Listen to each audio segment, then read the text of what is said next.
24-এ দাঁড়িয়ে নজর 2026-এর দিকে। বৈঠক রয়েছে আজকে তৃণমূল কংগ্রেসের, আর এই বৈঠকের পরিসর বাড়ালো তৃণমূল। শুধুমাত্র জয়ী প্রার্থীদের নিয়ে নয়, জেলা সভাপতিদেরও ডাকা হয়েছে, তাদেরকেও বৈঠকে থাকতে হবে। সমস্ত জেলা সভাপতিরা থাকছেন এবং যে খবর পাওয়া যাচ্ছে 21শে জুলাইয়ের প্রস্তুতি নিয়ে আলোচনার সম্ভাবনা রয়েছে আজকের বৈঠকে।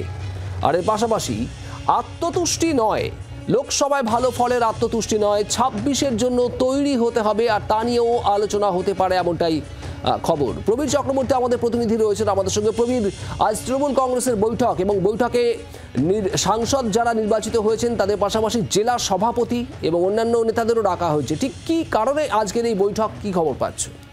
দেখো, আজকে বিকেল 4টের সময় মমতা বন্দ্যোপাধ্যায় কালীঘাটের যে অফিস, সেখানে তৃণমূল কংগ্রেসের সমস্ত জয়ী সাংসদ, এমনকি যারা নির্বাচনে প্রতিদ্বন্দ্বিতা করে হেরেছেন সেই সমস্ত প্রার্থী, পাশাপাশি দলের সভাপতি, জেলার কোঅর্ডিনেটর, সমস্ত মন্ত্রী এবং প্রথম সারির নেতৃত্বকে নিয়ে বৈঠক করবেন মমতা বন্দ্যোপাধ্যায় এবং অভিষেক বন্দ্যোপাধ্যায় থাকবেন। একদিকে যেমন তিনি সাংসদ, অন্যদিকে দলের সর্বভারতীয় সাধারণ সম্পাদক।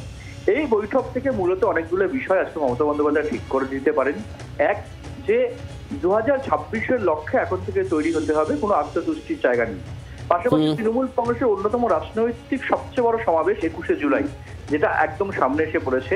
সেক্ষেত্রে সেই 21শে জুলাইয়ের প্রস্তুতি, বিশেষ করে বিশাল জয়ের পর 21শে জুলাই প্রস্তুতিতে আরো জোর কদমে নামবে তৃণমূল কংগ্রেস, তার বার্তা আজকে দিতে পারেন মমতা বন্দ্যোপাধ্যায়।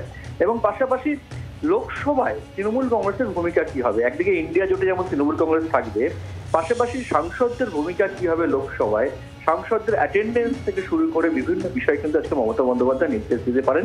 বিশেষ করে অনেকগুলো নতুন মুখ এবার প্রথমবার তারা সংসদে প্রবেশ করবেন, সেক্ষেত্রে নতুন মুখদের সংসদের রীতিনীতি কি হতে পারে সে বিষয়ে পরামর্শ দিতে পারেন মমতা বন্দ্যোপাধ্যায়, কিভাবে চলতে হবে সংসদে। পাশাপাশি নিজের কনস্টিটিউয়েন্সিতে আরো বেশি করে সময় দেওয়া এবং আরো একটি আমাদের নজর থাকবে আজকের বৈঠকের দিকে। প্রবীর, ধন্যবাদ। বাংলার আওয়াজ, বাঙালির আবেগ, জি 24 ঘন্টা।